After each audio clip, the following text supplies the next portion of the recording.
Am I recording? Hello, everyone, and welcome back to the channel. My name is Sam, and I like to talk about all things film, Blu-ray, and physical media. And today I am joined by a man that wears many hats: director, writer, film critic, commentator, Blu-ray extras, producer. I'm Eugenio Ercolani. How are you doing today, my friend? Thanks for having me here. I'm tip top. I'm doing very well. Thank you. And how about you? Yeah, I'm well today. As I said, pre-recording, sort of post night shift, so I'm a bit flagging, but more than excited to be here talking to you today. So we're going to be sort of covering some discs, talking about you and your career in general, and we're also going to cover some discs that have come out previously that have got your name attached to them, and then just discuss a couple of the things that have been announced, to the world that haven't come out yet that I'm personally excited for, and we can maybe have a little bit of conversation about those titles. So the first question I wanted to pose to you is like, how did you get into producing? Because you're very prolific. As again before pre-recording, you listed off some of the things that you've been working on with various different labels. But how long have you been doing this, and how did you get into this very niche field of interest in the film community? Okay. Well, so I've been doing this for roughly 9 years now, and it all started by. I mean, I guess you can only really get into specifically what I do by pure chance. I really don't think you can. I mean, I've been asked this, like, how do you get into this area, into this industry? And honestly, it would be. I don't know. I never know what to answer. It would be very hard to try, persevere, you know, with intent to try to get in it. So yeah, it was completely by chance. I was working throughout my most of my 20s and early 30s. I was working as an AD, an assistant director. That was my job. How I made a living, both for television and film, between London and Rome. Um, and uh, Basically, after a bunch of stuff happened in my life, among which with um, a very sort of traumatic breakup with my partner at the time, I took a sabbatical. I took 1 year off. And I have to admit, I wasn't liking ADing anymore. It was not bringing me where I wanted. And I had ended up in kind of the television arena, doing mostly kind of daytime television, TV series of, kind of Hallmark stuff. And I wasn't enjoying it. I wasn't enjoying the job anymore. I had been doing it for a while. I was an AD for about 10 years. Um, and then, yeah, at the time I was writing for some Italian film magazines, among which maybe somebody out there has heard of Notturno Cinema. It's kind of, I guess you could say, it's the Italian equivalent of Fangoria, or the equivalent of the French Mad movies. And it specialized a lot in Italian genre cinema, mostly from the 60s, 70s, and 80s. So that was kind of what I was doing, but as a side gig, I wasn't really, putting any hopes in that, nor did I want to particularly. I enjoyed it as mostly a hobby. However, uh, friend of mine called me up one day saying there's this German guy I know. He's a friend, and he's opened up a label, small label. He wants to specialize in Italian cinema, and he's looking for somebody who could produce extras. He doesn't really have much experience, and doesn't really have any connections in Italy. And I was like, I mean, I guess. I guess I could do it. I mean, having Hmm. worked in films, in mostly the directing department, but I'd done a little bit of experience in production, and I had quite a few connections by that time through Nocturno and other webzines or monthly specialized, very niche specialized film magazines. I had already interviewed a handsome amount of people. Um, I had already interviewed, maybe I think by that time, Lamberto Bava. I'd interviewed Gianni Martucci, and I'm quite a few. And Morricone, I'd interviewed Morricone for Nocturno, I believe. Um, so yeah, I kind of went, sure, I could do it, but yeah, I had to reinvent myself completely. I bought a really cheap camera, the best camera I could afford at the time, because I came from this sabbatical year, which actually turned into, a period much longer than I Okay. had envisioned. So I wasn't doing too well financially. So I got the best camera I could find, and it was basically me just doing everything at the time. With budgets that were absolutely ridiculous. Hmm. Um, and then slowly but surely, a couple of people noticed, went beyond how kind of grimy and low budget my extras were, hired me so I could afford, to hire people who, could camera operate and edit better than I. So I slowly built up a team and could afford to pay other people and expand everything, and be a bit more professional. And yeah, and now it's been, as I said, just about 9 years. Wow, it's quite a journey. Um, Yeah. so I I first I probably had consumed many of the extras and stuff that you had produced on discs over the time without knowing exactly who you were. Because some of the releases don't, unless you like when you see the credits on like an interview or stuff, they're not usually credited on like the back of a Blu-ray case or anything who's produced those particularly. So I would have sampled a lot of your work and really enjoyed it, but it wasn't until I picked up this burial ground, and there's an interview Yeah. with you on this that I was able to Yeah. put a face to the name or all the special features that I had been enjoying over. I've been collecting Blu-rays for a long time now, and so it was fantastic to finally see who you were and hear your voice. And then obviously I'd heard your voice on many audio commentaries. And then a little story for the audience here, but we've met in real life. Very odd by chance encounter. I was with a friend who had traveled over from America to see me, and we went to London for a few days, and we went into a bar just for a pint and some food. And who is set across in a booth just behind my friend is Eugenio and a colleague of his who also works on special features and stuff. And then we got chatting, and here we are now having this conversation. But I don't think if I had seen this interview, I would have been able to recognize who you were. Obviously, I'd recognize your voice, but like it's very different being in a bar and hearing people's voices and things. But I was able to go clock you, and I was said to my friend, I think that's Eugenio Ercolani. And he was like, what, the special features guy? I was like, yeah. Oh, I don't know if I want to go. Oh, do I go over and speak to him? I don't know. Is that a bit creepy? I don't know what to do here. But then we got the courage to come over and speak to you, and I'm glad I did.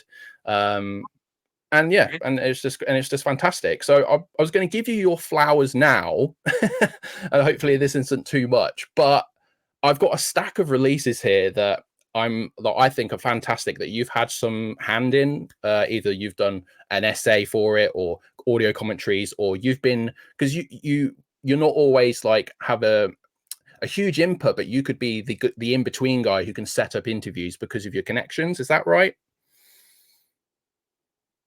Maybe this is. Do you want this to be my cue to explain what I do exactly? Yeah, The go process. ahead. Fill the audience in and Okay. me. So basically, this is a little bit what I do now. things can change and shift on the basis of the relationship, the rapport I have with any given label. So with every label, it's a world unto itself, and it really things can change even quite radically. Usually, let's say with most labels, I can definitely quote mention Vinegar Syndrome or 88 Films or No Less Entertainment, just to mention a few, or Cauldron, um, or Treasured Films. Basically, what will happen is they will contact me and say, we've just bought the rights for this film. What could you do? Um, I will then kind of write up a proposal, uh, do a budget plan for it, and that's pretty much it. Then they give me free hand after that. With some labels, they want to know every little thing. Other labels, it's more like they don't even really we built such a relationship over the years that they kind of go, "This is our budget. Do whatever you think you can do with this budget." That's the case with X-rated or no less. Obviously, I keep them informed of what I'm doing, but there's no kind of micromanaging or anything like that. Or with 88 Films. Also, because as much as you can come up with a plan as you're actually in production with these extras, you things change. You have to, find people that you didn't initially think you wanted to interview. Some people are not available. There's not enough budget, or there's all sorts of stuff. Or sometimes it's not all bad. I mean, sometimes we realize that there's leeway to add more stuff than we had actually thought initially. So that's kind of my main job. Then, of course, sometimes, occasionally, a label will call me just for a specific thing, like with like one video essay or a commentary or whatever. But yeah, and occasionally I work um, as a as a sort of a middleman or fixer. That was the case recently for Dangerous Game, that was released by Vinegar Syndrome, the new series, I think Cinematheque. Yeah, but that Cinematograph, happens yeah. very rarely. Yeah, I'm basically the special content producer. I've got my own camera operators and my own editors, and so we basically give in the whole package, which can include commentaries, video essays, interviews, making ofs, documentaries, booklets, whatever, and just give it all in. And yeah, that's pretty much it. Because it's also difficult for a label to have a lot of input in what I do, because they most labels don't know the language. They don't really have any contacts with the talent, with the writers, directors, producers, actors, and whatnot. Often they don't really know these films, and I don't mean this in like a disparaging. Not, but Sure. they like the films, but they don't know the films. Um, there are a couple, I won't mention names, but there are a couple of labels that they don't even like particularly Italian genre cinema, but they know it sells, and so Okay.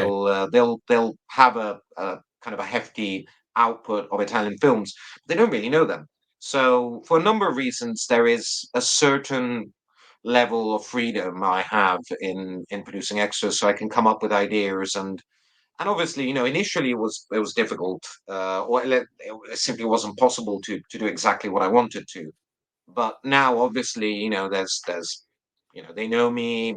There's a level of trust, and so things are definitely easier. So that's in a nutshell what I do. Awesome. So just a question about like when you interview people, do any of the interviewees request payment for their time? Like, how does that work? Or is everyone always, when it's you do the interview, it's like, well, you need to do this off your own free time and you're not going to get paid for it? Like, how does that work? Or are there some cases where like, oh, if you want me for an hour or two, you need to compensate me? Like, how does that work? Because I don't really know anything about that sort of thing, or I don't know if everyone's happy to just come and travel to, or do you always travel to them, for instance, depending on who they are? We always go to them. Okay. We always go to them. I mean, again, there are a lot of exceptions with everything we're going to be talking about and that we have been talking about. There's always exceptions because, the more you do and the more, everything is present in the mix. Even when it comes to quality, I mean, I have no issues saying that, my in my body of work in special features, it's a primordial stew in which you can find everything. I mean, I think I've done very good stuff, which I'm very proud about. I think it's very high end. Um, but I've also done some stuff that I think is subpar, it's mediocre, and everything in between, all the possible shades in between those two extremes are present. So, the more you do, and the more you'll find anything in the mix. So, um, for the most part, we go to them. Um, so as far as fees are concerned, now it's also very much a cultural thing. So American talent, it's more common for American people to ask for money. Okay. Um, um, so in in Italy, it's less common. And again, it's like, so you've got different approaches. So you've got the Umberto Lenzi approach. Now, Umberto was somebody who um, he had a fixed rate, Okay. 500, 500 euros. That's what I get for an interview. Okay. Um, and I get where he was coming from because, somebody like Umberto received requests non-stop.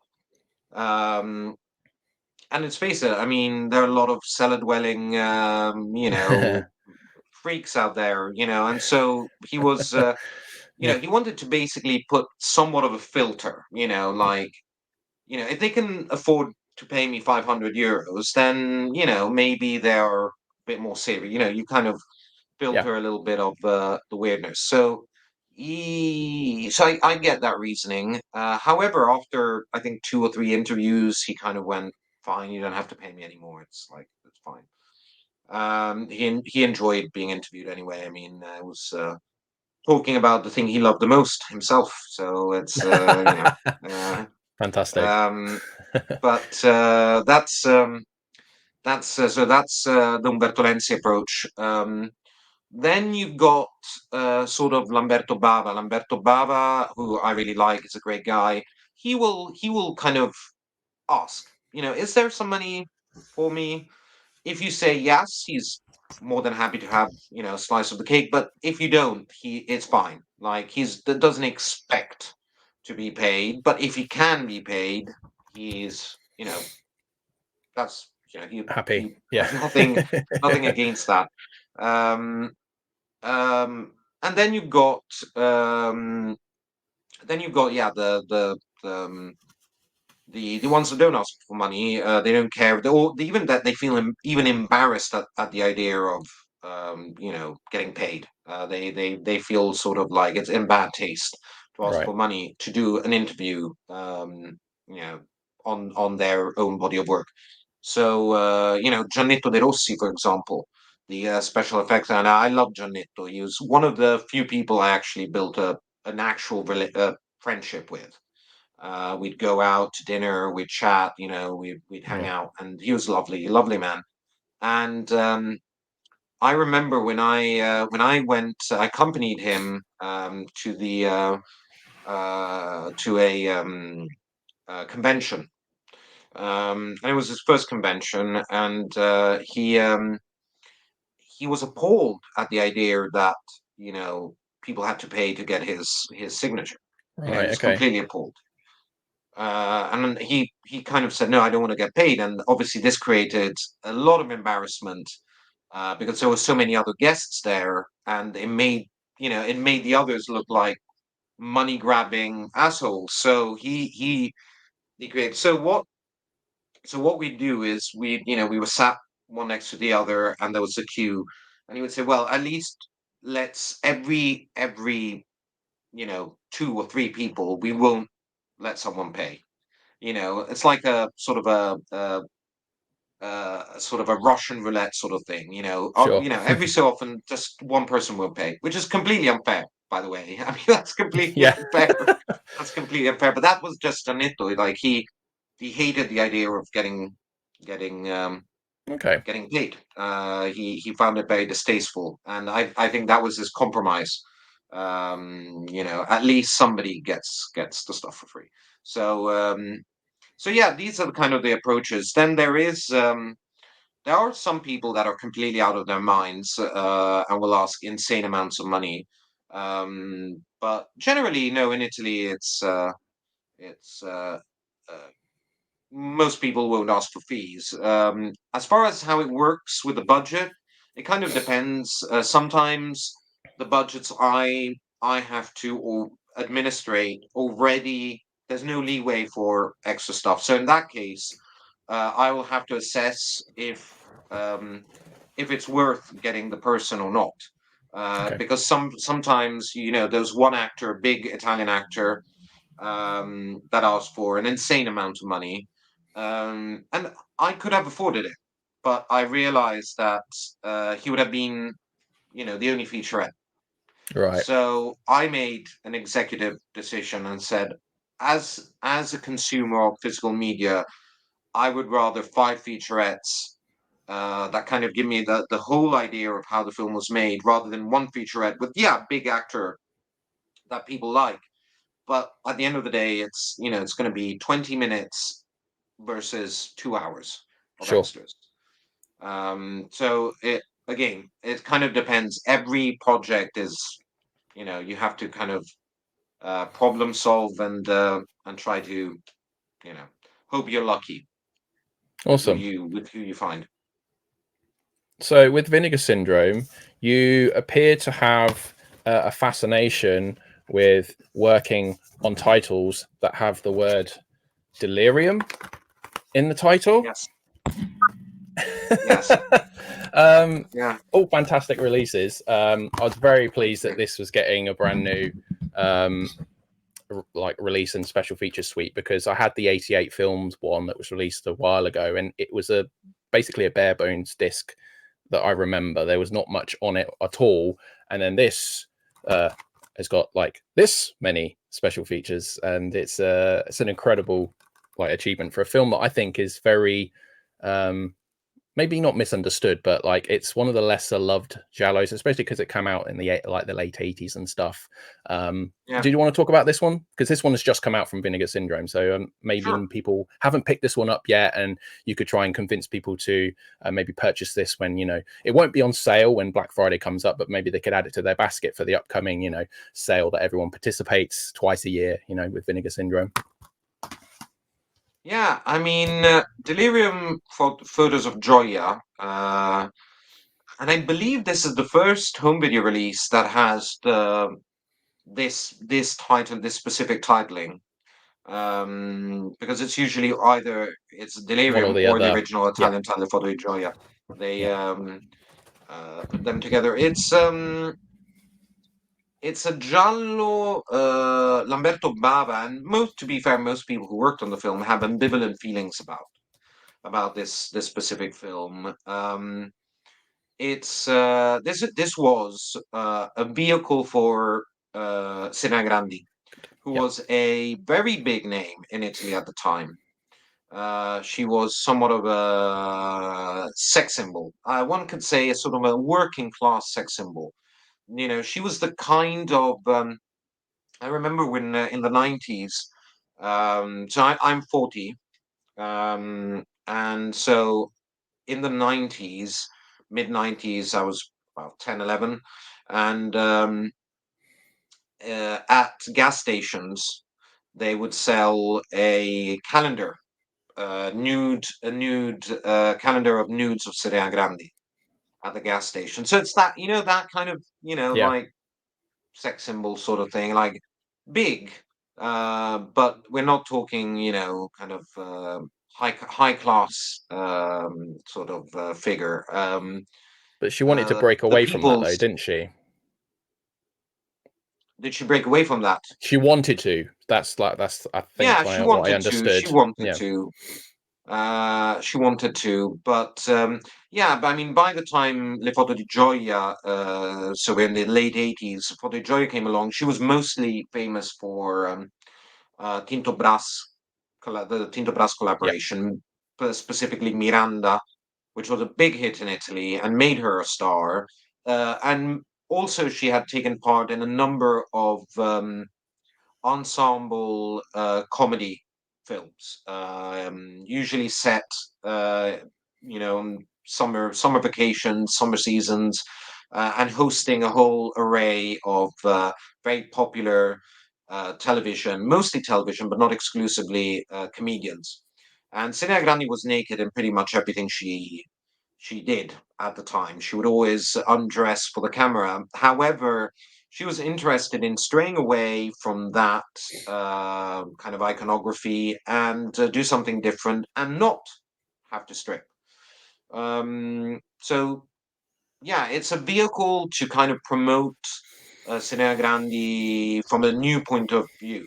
Um, it's um, it's an interesting film because Yeah. I think visually it has some really nice ideas. There's a whole POV of the killer that kind of hallucinates and sees, incredible things. I mean, one of the most famous, probably moment, the most iconic visual from the film is the Eye Woman, the woman with the has basically an eye An eye for a head. that replaces the entirety of her face, yeah, her head, and you get a host of incredible actors. There's the cult value on that film is amazing. I mean, George Eastman, Luigi Montefiore, Seria Grandi, Daria Nicolodi, Carl Zinni, David Brandon. Yeah. You've got Capucine. I mean, really, like incredible cult cast. It's almost like a greatest hits film Yeah, it's sort of of the of, yeah, of it is sort of a greatest hits. Yeah, yeah. It's a big reunion. Um, does it completely work? No. Is it fun? Yes. It's a lot of fun. There are some interesting visuals. Gelling does brilliant work. The production designer, Gian Lorenzo Battaglia, the cinematographer, has some really interesting visual solutions. It's an interesting film, and um, it should not be missed for anybody who's into Lamberto Bava or 80s aesthetics. And I mean, it kind of sums up a lot of what was happening in Italian cinema at the time, because there's television aesthetics, but it is a film and it looks like a film, but there's a lot of television in it. yeah. Um, there's a lot of music video in it. You can really kind of see the music video element, that sort of aesthetic there. Very polished. So it's visually, it's kind of a compendium of everything that was happening in Italy around that time. Yeah. Yeah, awesome. Hopefully people are convinced to take a chance on the film, because as they it doesn't completely work, but it's definitely one of the more memorable ones, especially from the period, because of all the weird surreal moments, and it just looks great, and it's just great fun. So something that you worked on that isn't an Italian production, that you wrote an essay for, which I was really pleased to see your name on when it got announced, which I didn't expect you to write on, but the essay in this release is fantastic. I'm talking about your essay in the It Follows release Mm, from Second Sight. So this thank obviously you. comes with a huge people Yeah. probably seen this a million times, but this is like a huge book, the hardbound Yeah. book that's got like writings by many different fantastic writers, including yourself. So were you approached by Second Sight to write that? Because that's not within your general wheelhouse, but obviously you're a fan of cinema across the board. So did they approach you, or did you reach out to them, say, "Oh, I'd like to write for this," or like what was the goings on for It Follows? So, a lot of what you end up doing in this business is tied to the people you know, and the people you create friendships with. So, Sure. or at least partnerships. In this case, friendships as well, because Philip Escott is is pretty much, he's running things there at Second Sight. I mean, he's very much hands on and is doing incredible work there. Great guy, Phil. And Phil was one of the first Anglo-Saxon people I met because I started working in extras in Germany. Okay. That was where I started with very very very small labels. And then specifically, one of the things that got me noticed was a very rough looking kind of documentary I did for China Strange Extreme, which was on cannibal movies. Okay. And LinkedIn, actually LinkedIn for once in my life actually had a purpose. Wow. Um, I got a messaged on LinkedIn by Philip Escott, basically inquiring about this documentary I'd made, and we started chatting. And he was coming over to Rome.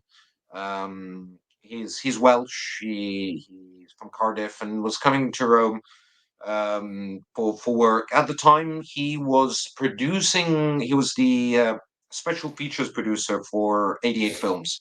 We're talking about like very, very, very, very first releases by 88. I mean, the Italian collection had just started by that Okay. time. I mean, maybe they were at number 5 or 6 or 7. Okay. So Wow. really early days.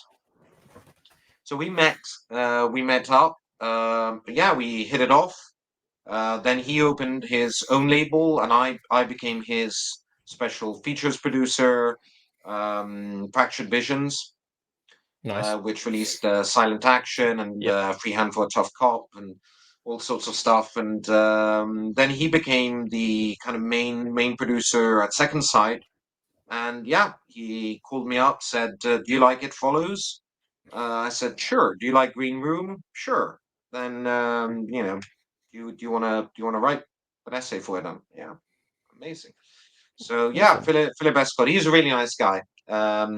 If you ever want to interview him, I can put you in contact with him. He's I'm not uh, going to say no to that. he's Yeah, a that'd be he's a fantastic. fun guy, as yeah, one of the good ones. Awesome. Yeah, I think yeah, Green Room's a fantastic film, but budgetary reasons I could only pick up because they were came out roughly the same time or not too far apart from each other, so I had to pick one or the Yeah, other yeah, because I mean they are totally worth the money and the quality you get is fantastic, but that still doesn't make them cheap. But you do know what I'm trying to say? Like they're not overpriced; they're perfectly reasonably priced. It's just they're still expensive at the same time. So you have to pick and choose which of these things I get. But yeah, I really enjoyed that. And then I just got a few other things that you've worked on.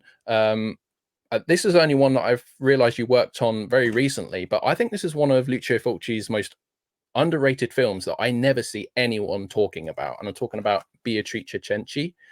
Did you work oh on yeah, this? I did. I What did. did you do on this release? So Beatrice Cinci, ha. So it's frustrating. So probably out of all the labels, boutique labels out there, the one with the most interesting, I think, parable is 88 Films. 88 Films, I mean, they were the first UK label to hire me. I have a wonderful rapport with both Richard and James. So I honestly, I know not everybody likes 88 Films. I have nothing but good things to say about my relationship with 88. However, I wasn't a fan really of their output in the early days. I didn't think they were really treating the films fairly. Okay. Um, and it was really now things have changed. We think of 88 Films as a high-end label, that releases really good quality stuff. Um, but initially, it was not, it was kind of the lower end of the boutique labels. Their budgets now are good, and you can do a lot of stuff with them. And I'm really happy with what I did with Cannibal Holocaust or Anthropophagus. However, at the time of Beatrice Cinci was kind of like there were good intentions. They wanted to do more with their films, but they still weren't there financially to be able to afford it. So there are a lot of films around that time where we had to cut corners and do things on the cheap and really not stack the extras as much as I would have wanted to. Now with Beatrice Cinci, I'd go nuts. Yeah. I'd fill that up. But at the time, there was no money to do that. I only did one featurette on the cheap with one of the actors, Antonio Casagrande. He's one of the film's leads, Right. which is I'm happy with the featurette. It's I think it's he's an interesting guy, and I'm happy we got him. However, when I think back at that couple of years there, it's very frustrating because they were releasing really interesting stuff, but there wasn't the time or the money to be able to really kind of you know do a lot with it. Well, I appreciate your honesty on that. Hopefully this will, maybe 888 or another label will pick this up and give it the 4K or something like that, and then we can have a whole suite of special features, hopefully produced by you. That'd be fantastic. Just a couple more. You also worked on a lot of Fulci, because Fulci is one of my favorite filmmakers. I have a zombie flag over there, which you can't see, but The Devil's Honey. So you worked on this one, but did you work on the Severin one as well, or just this one? Or is it the Um, features cross thi- cross? so this is insane. I did the extras for Severin. Right. Then 88 Films bought the extras from Severin. Right. Okay. Then Artus Films in France bought the extras. So pretty much all the releases and the German edition as well. So pretty much in every country you'll find the same extras, and they're always the same. Um, yeah, that uh, I'm happier with those extras. However, it came at a time in which I was going through something not dissimilar to what I was talking about with 88 Films. There are a bunch of films like Devil's Honey or Beyond the Door where I was thinking big, but I still didn't have the sort of contractual power and the money to be able to do exactly what I wanted to do. And so there was still a lot of compromises with like camera operators and editors, and it was like, okay, this film I'll have to be the camera operator. I'm a shit camera operator, basically. I mean, I'm okay if you give me a lot of time. If you give me an hour to do a setup, I'll do it perfectly. But that's unfortunately that's not how extras are done. We have to be quick on our feet, and we have maybe 10-15 minutes for setup. So you need professionals, and I'm definitely not one of them. Um, so yeah, I was still cutting corners to get the stuff, at least there. So I'm Yeah. like, I'm okay with the Devil's Honey's extras, but I can see it as in that kind of middle ground between me juggling everything by myself and getting to a point where we can do things really like polished and professional. Awesome. Now, speaking of, we're on an 88 films train here. I guess it's because I live in the UK, so a lot of the stuff I try to buy, Yeah. from. I do import a lot of discs as well, but I try to keep, spending down and buy local company stuff. But I was very pleased with 88 Films Deluxe edition of The Whip and the Ah, Body. I yeah. love Mario Bava, a huge fan, and yeah, just an immense array of special features as well. I think this is probably long sold out now, but obviously when you get the standard Yes. edition, you still get all the on disc stuff. But did you, as you produced this, did you produce all of the essays in here? Did you source out the people for this one? As how does that work? Did you do this? Because No, it never no, I tells you didn't in do the that in one. here.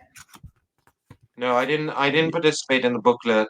Um, I put together, I'm going by memory, but so there Sure. should be an interview with Lamberto Bava, Ernesto Yep. Gastaldi, and Sergio Martino. Yep.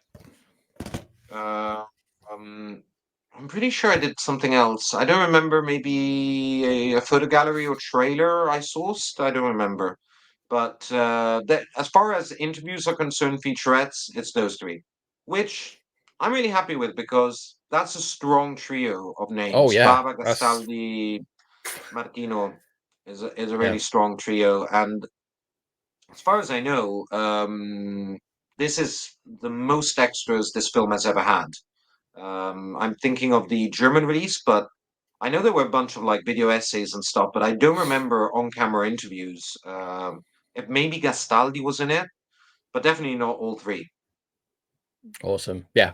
I'm always happy to hear from those guys on anything. So I recently, it's not related to something you've worked on, but I recently got the Celluloid Dreams Case of the Bloody Iris 4K, which I think is like one of the 4K releases of the year in terms of its like audio visual presentation. There's also some really nice interviews on there with and Gastaldi's on there as well, and it's just always interesting to hear from him. That was a side note. Anyway, the last thing I wanted to show is I've been really enjoying your audio commentaries that you've been doing with Nathaniel Thompson and Troy Howarth on these lovely cult epic Tinto Ah, Brass movies. I'm a big fan of these. I know they're not to everyone's taste. It's a very, very whimsical erotic comedies. Basically, is like how I like to describe them. You know, very beautiful women and just very just playful. And the trio, you and your two other audio commentary accomplices always seem to have a fun time talking about these. You've done commentaries together on other things, but like the recent releases, I still haven't got cheeky, but I'm looking to pick that up at some point. But yeah, really enjoyed those. So I wanted to ask you about commentaries. Do you do them in the same room? But because you live like Nathaniel Thompson lives in America, and so does Troy, I believe, and then you live primarily in Italy. So like, do you do some it different. They're East Coast and West Coast as well. right? Okay, so do you do this over like a Zoom call or something, and then you click the film all at the same time and then record it like that? How do you the logistics of doing a So, commentary with three people when you live in different places? well, the first thing to sort out is time, obviously. Yeah. And I always get the shit end of the stick there, so it's always like in the evening. In the evening, for me, I've had to I'd had to sacrifice a great number of social events because this always happens on Saturdays. So Saturday evenings doing audio commentaries. Um, but yeah, no, Nathaniel is on duty as far as the technical aspects are concerned. So he will set up everything, and it is through yes through a sort of conference app like Zoom or stuff like that. And yeah, we record it and then mix it. So to kind of sort out the different levels, the audio levels of each participant. I guess you And could yeah, that's each record locally and then send that file. I don't know how it works because obviously if you was recording this conversation, like mine could sound really good, but then if it's going across the internet, it's going to sound not as crisp as what you would want. I'm not sure. so yeah, Nathaniel is we obviously also the record mastermind on that one. ourselves. Yeah, we record There you go. ourselves individually as well. Nice. Yeah. Um, but yeah, no, it for the most part it works. There isn't really an alternative. Like there's Yeah. no Yeah. alternative. So it's pretty much yeah that is the way. The no Troy and Nathaniel are great. I mean I know a lot of people have issues with Troy. I know he's not always beloved by all. But I think I think he does he's you know he's competent and delivers good work. I'm very happy with my collaboration with Troy. Awesome. So that was just showing some of the discs that you've worked on in the past. Let's just bring up a few of the things that have been announced that are coming out in the future that I'm excited about. So I'm just going to share this Yeah. on the screen now. Can you see that? Yes. Yeah. So coming out in the not too distant future, we have an upgrade, a 4K upgrade of Umberto Lenzi's Eyeball. Now, this is such a fun film. I had the previous edition, but yeah, I'm a sucker for upgrading, and obviously there's new special features on this one. I'm assuming that this audio commentary is that's a brand new one, right? This That's is a yeah, brand new audio commentary yeah. with myself, Troy, and Nathaniel. Mm-hmm. So it's all three of us. There is also an interview with Martin Brochard. Now, the Yep. interview with Martin Brochard is a re-edit of what I had done for the previous edition. For anybody, obviously, who doesn't know, Martin Brochard is the female lead. Yeah. So I re-edited and reinserted a bunch of stuff that we had cut out from the previous interview. So it's going to be longer and definitely more comprehensive. There's also a video essay by Mike Foster. Mm-hmm. Great guy, Mike, and yeah, Mike did excellent work. He's a very funny guy, very informative. So yeah, no, it's really good stuff. Yeah. Um, and yeah, that's pretty much it as far as the extras. It's the commentary, the Martin Brochard featurette interview, and the video essay. Yeah. Look forward to that. I'm sure a lot of Lenzi enthusiasts are. I've already pre-ordered it, but I'm excited for it. So that's awesome. This is something I did not expect to come. As you can probably see, I'm wearing a Fascination t-shirt right now, and I'm a huge Bridget LaHaye fan, and I didn't know too much about this. I've not seen this film before, so that even piqued my interest even more. Knife Mm, Under the Throat, a can you? French ode to Giallo films. Could you explain more about this one? Yeah. So this is. I mean, we could start a whole diatribe about what is a giallo. Uh, Personally, I don't consider Knife Under the Throat, Les Couteaux sous la gorge. Um, the I don't consider it a giallo, but more of a I'd say very French thriller. Okay. Um, yeah, I mean, 88 Films is making a sport out of surprising people. I mean, what did you think about when they announced American Pie? I mean, I didn't see it coming at all. But I mean, that's a sort of release. I mean, I quite like that film. It was very uh formative for me when I watched it when I was a young teenager. I can't remember when it came out. Was it 98 or 99 that came out? So I was 99. 99. So yeah, I would have been 11 years old when that came out, and I would have seen it not long afterwards. But yeah, I don't know. I'm personally not going to probably pick that one up, but that's the sort of thing that will hopefully for them sell lots of copies for them to then fund, putting out more niche titles. That's what I hope. I don't know if that's the sort of business plan for that. I mean, the film has a lot of fans, and I quite like it myself. But yeah, I mean, what do you think? Like, are they branching? You don't have to say explicitly here, but like, are they branching out to do more? Or do you think they're doing more, commercial They love popular American films? Pie. Okay, they They just love love it and American wanted to Pie. put it out. They really love that film. Richard and James are big fans of that film, and it was kind of their pet project. Okay. Um, sometimes these label owners, they just like, kind of just either for nostalgia reasons or just for shits and giggles, like to just do the stuff they always wanted to do, strange odd stuff, kind of their bucket list of titles. I mean, Severin did it with Overboard. Yeah, of course. Yeah. Like it's yeah.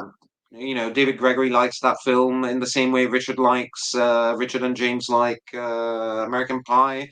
Hopefully, I'm hoping the same thing you're hoping for. I hope it sells well and they're able to release stuff which is maybe more in tune with their fan base. But no, regarding Knife Under the Throat, yeah, I wasn't expecting this. I can say that if you do like French erotica and just French thrillers and just French genre cinema, well, I was commissioned to extras for 6 films, and as far as I remember, they've only announced 2. Okay, nice, very cool.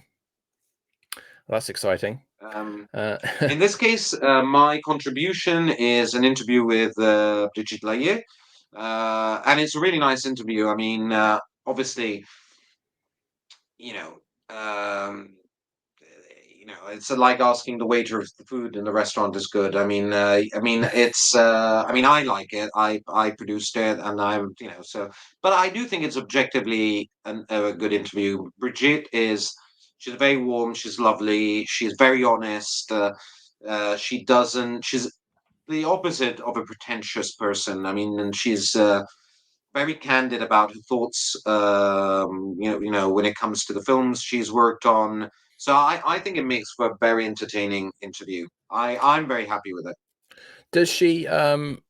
Is the interview in English, or did she speak in French and you have a translator, or can you speak French? How did that go? So she speaks.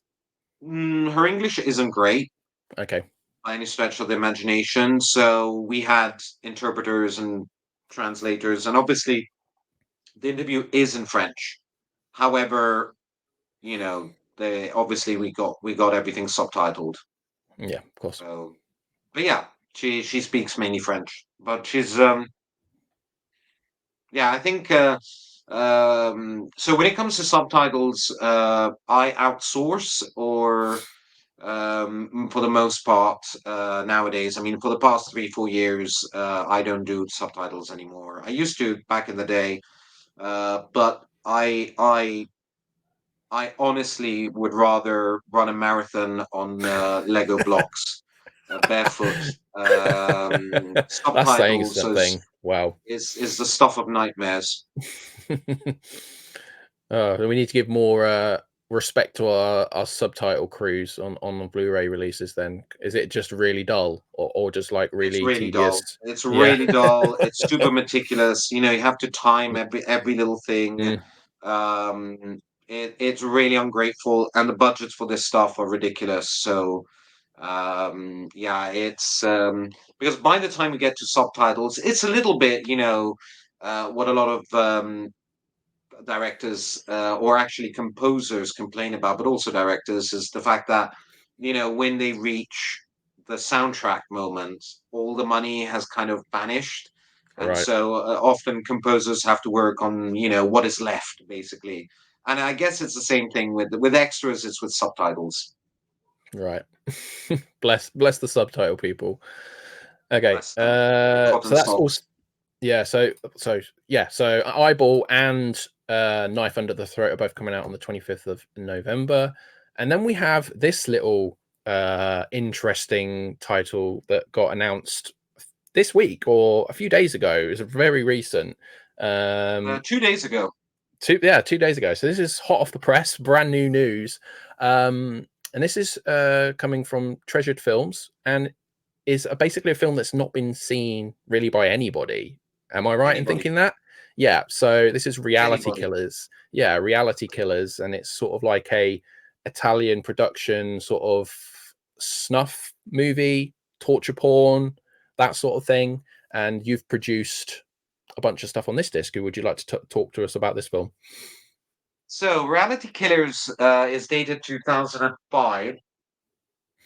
Um, So I so another thing I do, which I didn't mention, is I set up deals for some of these labels. So I'm happy to say that for anybody out there who enjoyed, for example, the Marcella Vallone double feature release that contains Spectres and Maya, I set up that deal for that. I kind of thought these films would work. I set up a deal with Vinegar Syndrome. I set up a deal for um, um, damn, what did I set up a deal with? Let me check. Uh, ah, I'm pretty sure I was the one to set up a deal. No, the reason I forget is because one has to realize that uh, sometimes I worked, a film gets released, but I did work 2, 3 years prior. Of course, yeah. So they all get muddled up. Oh, for example, I set up the deal for The Last Hunter with Treasured Films Hmm. and Witch Story that Nice, was yeah. released by Vinegar.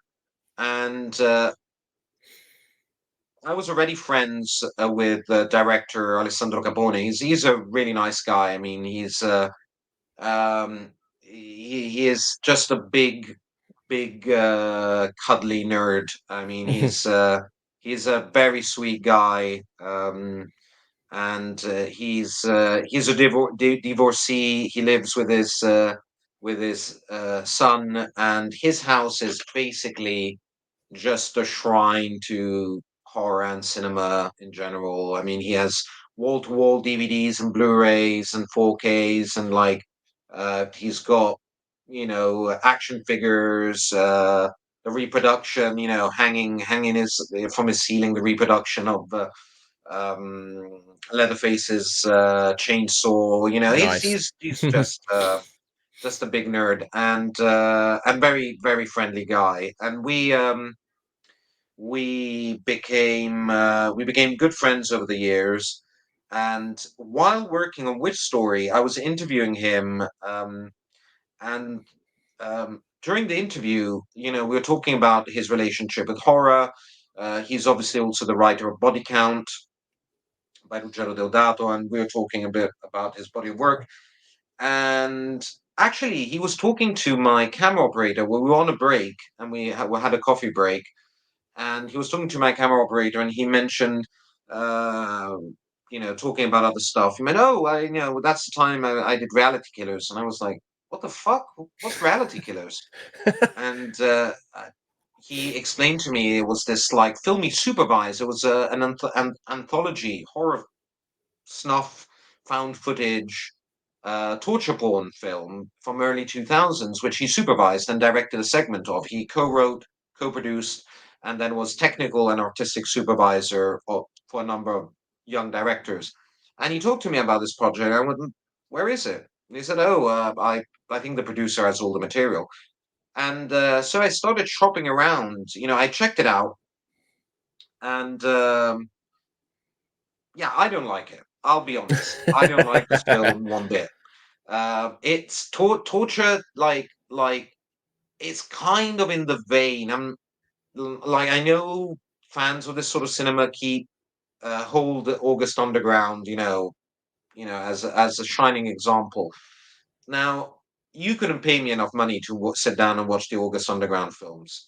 I don't consider them. I hardly consider them films to begin with. Um, um, I mean, I consider them films as much I can consider like gonzo porn films.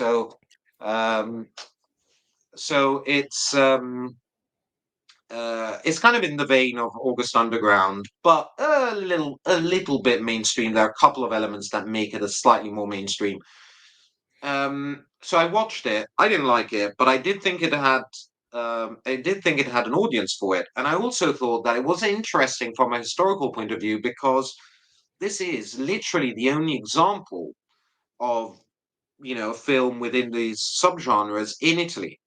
There is no other found footage torture porn, full stop, made in Italy. So I thought that was interesting, and that on its own made it worthy of the release. So I started shopping around for labels that could be interested, and yeah, nobody wanted it. Not because they didn't see the financial potential. They all said this could make money and there's definitely an audience for it, but either they felt it wasn't in this is not an Arrow release. This is not an 88 Films release. Yeah. This is for labels that want to get known to kind of throw oddballs, curveballs. This is, or for kind of maybe in the States, Visual Vengeance or Unearthed Films, that sort of stuff. Anyway, it did find a home at Treasured Films, and yeah, it's interesting. I produced um, so what did I produce? Yes, a brand new interview with director, producer, etc., etc. Deus Ex Machina of the whole project, Alessandro Capone, which is a really fun interview. He gives an overview of all his career in horror, and really, like, it's a nice career piece. But obviously, he talks in great detail of reality killers. He and he makes for a very entertaining interview. I mean, anybody who's seen his interview in Which Story knows what I'm talking about. He's a fun guy. Then we've got an interview with the producer, Gabriele Pacitto. We've got a video essay which I narrated and was written by an Italian film historian, Giacomo Calzoni. I think so I did all that stuff, but the biggest contribution I think was patiently going through hundreds of hard disks and sourcing all the material. So you get alternative ending, deleted scenes, storyboard galleries, photo galleries. I mean, because another thing that makes this film strange is it was done by industry people. This was Right. not like people within the underground. This was made by, so for example, Pacito, the producer, also worked on Dark Glasses by Dario Argento. And Capone, besides his stuff we mentioned, like Which Story, or Body Count, he was a very mainstream television director by the early 2000s. I mean, he was doing high end television. Um, so it's a strange film. I mean, it really is a kind of a standalone within its genres in Italy. Um, so yeah, there we go. Not my cup of tea, but no judgment here. I mean, if Yeah. you're a degenerate, that's fine. I'm joking. I'm joking. I'm joking. No, again, like you, this isn't the sort of thing that's my cup of tea from just like an entertainment perspective, but I'm always interested in like behind the scenes stuff. That's why I love special features and context and things. So like the history and the production, everything like that, like interests me about this release.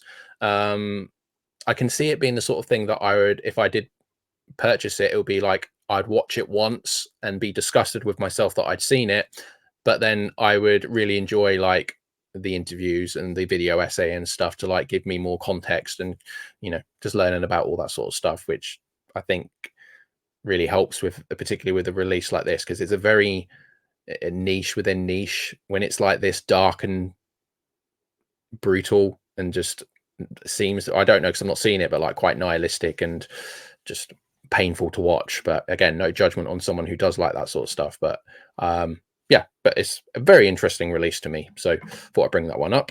And then lastly, this is a film that's got a release in the States a while back, but 88 are putting out The Story of a Cloistered Nun.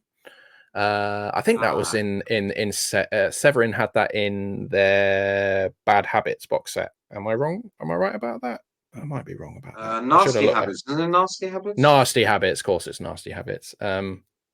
I think this film is in that box set. I'm probably embarrassing myself now, but anyway, I'm pretty sure it is. Pretty sure. mm, yeah, you talk about this release. Yeah, so okay. I like this film. I genuinely like it. So it's interesting. I have a lot to say about nunsploitation. But I don't want to repeat what I say in the video essay, which is one of the Sure, extras I produced. of course. But let's say that nunsploitation is the most visually, and if we look at budget and just sort of general approach directors and producers had to this specific strain of Italian cinema. There was a lot more reverence, I think, and a lot more care than, say, Whip or Nazi exploitation or any other sort of parallel contemporary subgenre. There's the cinematography on this is amazing. I mean, it looks gorgeous. The music by Piero Piccioni is amazing. I'm a big, big, big fan of the soundtrack of both this and its sort of twin film because they're two films. Really, they are the ideal double feature. The other is The Nun and the Devil, Monache Sant'Arcangelo. Again, the same team. It's Tonino Cervi producing, Domenico Palella directing, Piero Piccioni. All pretty much the same team. Even a couple of actors pass from one film to the other, among which Martine Brochard. This is an interview with her. There's also an audio commentary with myself and Troy Howarth. I want to say there's something else, but I don't remember, honestly. However, definitely the video essay, the interview, and the audio commentary. Um, the Nun and the Devil between the two films, I think, is um, the stronger one from a narrative point of view. I think it's just a generally a better film, script-wise. However, Story of a Closeted Nun is very good. It's a very interesting film. Um, and I don't want to, you know, take it too far and say that these films are progressive, but I think that they can't be classified as kind of seedy or as other examples within this subgenre or other similar subgenres because you've got sort of a current like with non-exploitation and Nazi exploitation. It's all about groups of women closed in small spaces, basically isolated from society, which obviously is heavily patriarchal then as it is now, although things are slowly getting better. Um, and it really talks about the relationships between these women and kind of the creation of micro societies away from society. So I think it's interesting, and also there's obviously a lot of sapphic, a lot of lesbian sex scenes, but they're quite tasteful, compared to what we normally see in these films in the 1970s. So they're definitely interesting films. I would definitely recommend watching them. Awesome. Yeah, I'm excited. I've already pre-ordered it, so I just thought I'd let our audience know that you worked on this one. Yeah, awesome. So let me remove that. I think that's it. Unless you have any final remarks that you want to say about anything in particular, to anyone who might I be can give a watching or little listening. preview. I mean, if you're allowed to, I'm sure. I'm allowed. Oh, So brilliant! I Yeah. got clearance for this. So at the moment, I'm working on the release for Cult Epics. You mentioned the Brass films. Um, so I am working on Criminal uh, by Nice. Umberto Lenzi. And I'm working on I think it should be an hour and 20, an hour and 15-minute documentary on Umberto. Nice. Very cool. Yeah. I mean, there's already been one, I think, has been made, which is present in an 88 films release. I think made by Callum Badal, but it's shit. So I think there's definitely leeway for something Okay. better. Sure. Um, That's awesome. Well, we've got some exclusives here. Awesome. Excited for those. Just want to thank you for your time, talking to me today thank you. about you and your career and everything that you do. I don't know how you you know, keep it all together and get all this stuff done, because you spoke off camera about all the different titles that you're working on, and it's an extensive list, and it would stress me the hell out if I had all that on my plate at once. But it's very commendable that you managed to do all that. It's yeah, no, it's a lot, but it is also fun. Oh, next time we should talk about the Houses of Doom. Oh yeah, I really want to get that box set. The Fulci TV films, It's out of and stock. oh, I probably won't be allowed to get hold of it unless I pay stupid money on the secondary market. Then yeah, it's not in my budget to be able to purchase that at the moment, but it's very much on high on my want list. But are they restocking it, or is it like that's done and they're putting out standard editions, or do you know? It's I think it's pretty much done. Oh, okay, fantastic. I'll have to pay stupid money for that one then. But Yeah, yeah, that's I'm sure I will, because I'm a huge fan of the directors in the box set. So yeah. No, I mean yeah. Cauldron is doing really good work. And expect within the next few months new box sets Mm, being announced. awesome. Well, thank you again for your time. I hope listeners and viewers enjoyed this conversation. And yeah, Hope I didn't until next. ramble on too much. No, I found it very interesting. So I'm sure my viewers, they watch and listen to me talk about this sort of stuff. So I'm sure they're very interested in everything you had to say. Thank Until you. next time, everybody, take care. See ya.